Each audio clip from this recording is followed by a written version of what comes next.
The effort is to create a world where you feel that the scene is actually happening. It should not look like it's constructed as far as possible. And the world should help you in your storytelling. You don't put in details just because you want to put in details. You put in the details because it will enhance the scene and it will make the world believable. That is the reason. How do you get your tunes from the music composer, be it Raja or A.R Rahman? I try to get the best music directors that are there in the country, and then it becomes very easy. And you have absolute genius like A.R Raja and Rahman. If you're asked to revisit one of your movies, which one would you? I'll not. It's very difficult to watch your own work. Once it is over, to me it is over. And if I see it on the 5th minute, I'll see only mistakes. So it's best that I leave it alone.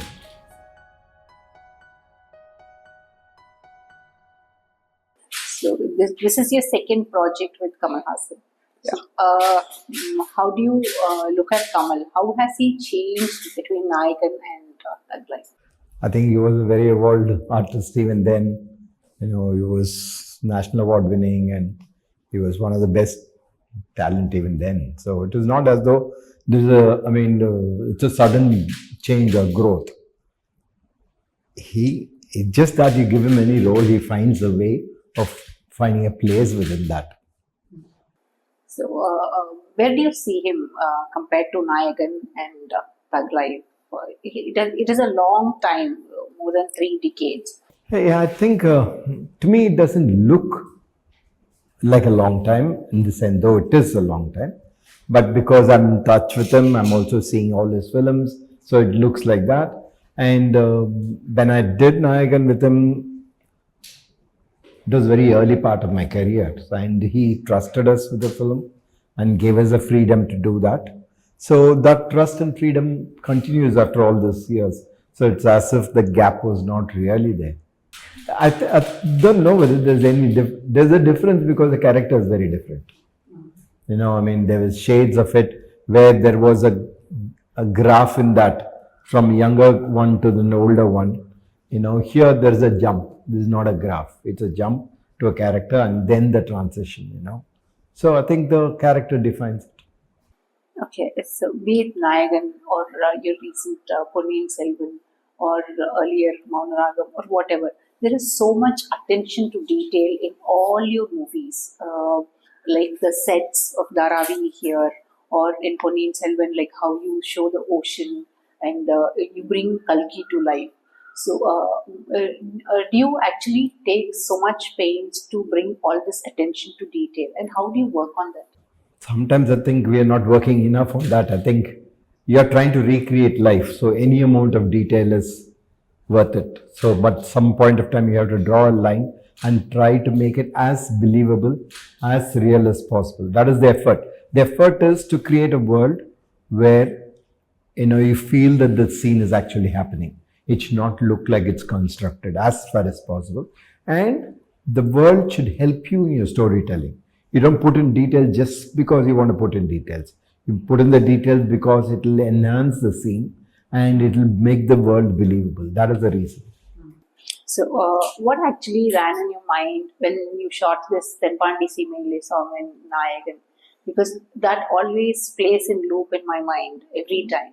So, getting a tune from a composer, and when it repeats in Nayagan for the second and the third time, there is a different emotion to it.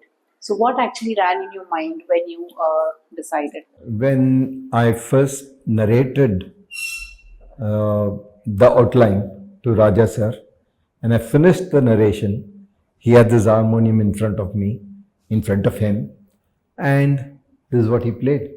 He just listened to it, finished it, and nodded, and played this tune. What more could I ask for? It just came out of out of him, and that became the lifeline for the whole, film. How do you get your tunes from the music composer, be it Raja or A.R Rahman or anyone for your films? How is that you work with them? How do you get your tunes? Because during the audio launch for Tag Life or the single Jingu Cha, which was released earlier, everything seems to be unique. So, how is that you get your tunes from them?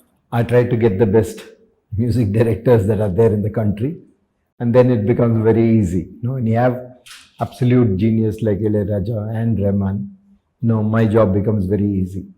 Your movies, be it Alai Payude or O Kadal Kalmani, the romantic strings are really pulling. So, like Alai Payude is a refreshing drama, and so is O Kadal Kalmani. So, there are many transcended versions of love in your movies. Can I hear more on that? I think it's not, love is a very, very vast thing. It's not just about love between a boy and a girl or a man and a woman. It is between human beings. It could be father son, it could be mother daughter, it could be brother sister. You that is what binds us, makes us emotional. Ties up things within us. So it will take shape in various forms in the films. In any narrative, in any storytelling, there will be love, and to contrast that, there will be, there will be anger, there will be distances, there will be disbelief. So one sets off against another. So it will become a part of any narrative. Hmm. And I am specifically, I want to know about this, the art of maintaining discipline. And recently, during one of the events, Simbu was telling, we work with filmmakers who are perfect on the sets. Like if it is 5 a.m., then everybody will assemble at 5 a.m. So not just the time discipline. There's a kind of discipline in your personal life and also when you work on the sets. Tell me the art of maintaining such discipline. I don't carry a cane and I don't tell them that you have to come here, otherwise I'll cane you. It's not that. It's just the passion that drives you. I'm going there not for any other purpose other than getting the best for the scene. For each scene, we pick a time and we pick a location which will help us. And if the actors know that we're doing it for a purpose and it's just not a routine military discipline thing, that it is, a creative call to do it in such a fashion. And if they know that you're going to execute it and they care enough with, then, you have to set the pace. You have to lead from the front. You have to be there and they will be convinced and they'll be with you. All of them want to make good films. All of them want the scene to be there as well as it can be done. All of them want to act well and it to be captured well for the scene to work. So they are willing to do anything that will make it happen. So if you are telling that we will do it this way and they're convinced, they will be with you. And for any movie, before we only talk about the film when it hits the theaters and it becomes a super hit, and people analyze a lot of things. But for making a film, there's a lot of work involved, not just the post production or when it hits the theaters. Before that, even before pre production work, like you start with the story narration and also the screenplay, everything. So tell me about your preparation work. How usually you prepare, and none of your films resemble each other in these 35 years. None of your films you haven't repeated even one scene. Thank you. Very nice of you. So how is that you prepare? I think it's basically the idea of the film. Once you think an idea is there and you make a film, it is 1 year or year and a half of your life. So should be an idea which you'll be connected with and you're convinced with. Once that happens, then the idea kind of dictates a lot of things. You write the script, which I think is the most important thing for a film to start off. I think it forms itself on the paper as much as it can, and that will dictate a lot of other things. So I think the ideas of the decision on the kind of film that you want to make and then developing it into a script is fundamental. How do you choose your casts? Like SRK in Dil Se, and then Abhishek Bachchan in Guru. So how do you choose them? How do you think they fit in those roles? And when you write the story itself, or when you think of it itself, you decide on the person who's going to perform, or how does that work? Sometimes when you're writing, you have a kind of a sense of who it could be. But that person should be interested. That person should, at the end of the writing it, you might have changed. The character might change as you go. So it is not a fixed way. But I think it's a very, very crucial aspect of filming, to get the cast right. And that will make the character much more believable. So we take a lot of effort in casting, and we have talent around, and sometimes we are lucky to find the person whom you like for the character, who is available and who is willing, and then the film happens. I wanted to tell about choosing Dulkar and Nitya Menon for O Kadal Kanmani, because if it had not been DQ and Nitya, then it would have given a different feel. I want you to give an example about choosing the cast for O Kadal Kanmani. Yeah. I think it's true for any film. If for example, a particular Abhishek Bachchan did not do Guru, somebody else did, it would be a different film. The character, the artist brings so much into the character that they also dictate the film to a large extent. I think O Kadal Kanmani, in a way, had this today's generation coming out and their lives and things like that. So it was good to have somebody fresh for the Tamil field to come in and do the film. So, but also, he is also so experienced, such a good actor, that he adds more value. He brings in that freshness where you look at it as a character, not just as an actor, a star doing a role. So it gives you that advantage with all his talent getting, added to it. So it was very good. And Nitya, of course, was a pleasure to work with. I think she's just gifted. And so I was very lucky, I think, to get the two of them. The film is what it is because of the two of them. Okay.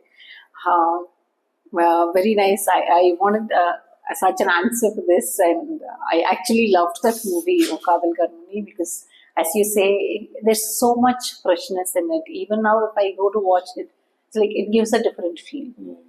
And there's a collaborative synergy in all your films, right from cinematography to music to storytelling, everything.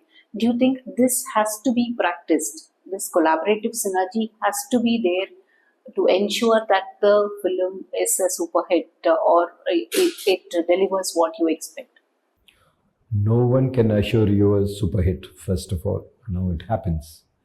Two, I think there's not one way of making cinema. Cinema can be made different ways. There are some people who have entire clarity and who just lead the way and the rest of them just follow. They know the entire thing.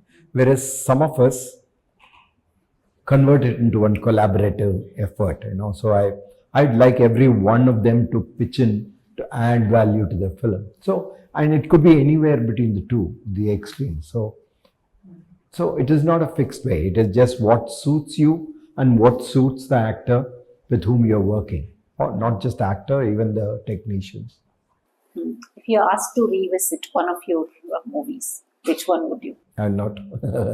Why would I revisit? I've done it. It's there for the world. So you wouldn't revisit any of them. Why? It's very difficult to watch your own work. No, for me, it is very difficult. Once it is over, to me, it is over. And if I see it on the 5th minute, I'll see only mistakes. So it's best that I leave it alone. So have you been critical of yourself at any point of time? All the time. That's why I don't see my own films. Okay. And you are one of the directors who did the Pan-India films even before when it was talked about, like be it Bombay or Guru or whatever. So do you think Pan-India is the idea of the day now? I think it's just a new coinage we have got, and we are all going to town with that coinage. I think when you start a film, you start with the intention of making a good film. That is all. You don't think that this will travel all over the place. We have to make one for the length and breadth of the country. I think if you start thinking in those terms, you tend to go towards the lowest common denominator. When you're thinking that it should be wide, everyone should understand and everyone. So the more rooted and the more real you are, I think, if the film connects, it travels. And today, age, I think, with all the platforms that are available and people getting exposed to various languages, so it becomes a lot more easier. So I think it's just best to do the films that you believe in and keep it as rooted as possible. The world has changed a lot since you started making films and over the years, and so is the film industry.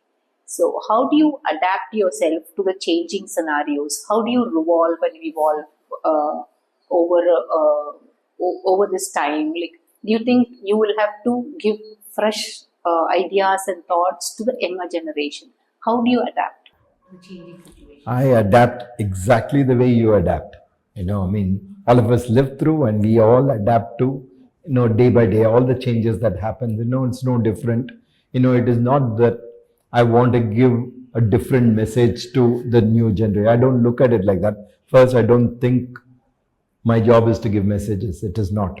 My job is to, have a conversation, think aloud, reflect. That's what I do. And that's what I try to do. So it is not an elaborate effort to be, in touch or to be, adapt yourself. It becomes a natural flow of things. Hmm. And what your cinematographers, PC Sriram and Ravi Varman? Can you tell me about them? How is that they look through their lens, whatever you think? I think to me, cinematographer is just not the lens, not just the frame, not less the light. I think it's a part of storytelling. I think in most cases, the people I've worked with are super talented. They could do any film, really remarkably. And for me, I try to bring them in as early as possible. When I have an idea for a film, the first person I probably bounce it to is the music director and the cinematographer, and the editor maybe. So they are, to me, the core team. So they are in it from that stage. Various versions of the draft of when we don't even bring in lens, when we don't even bring in equipment that is required.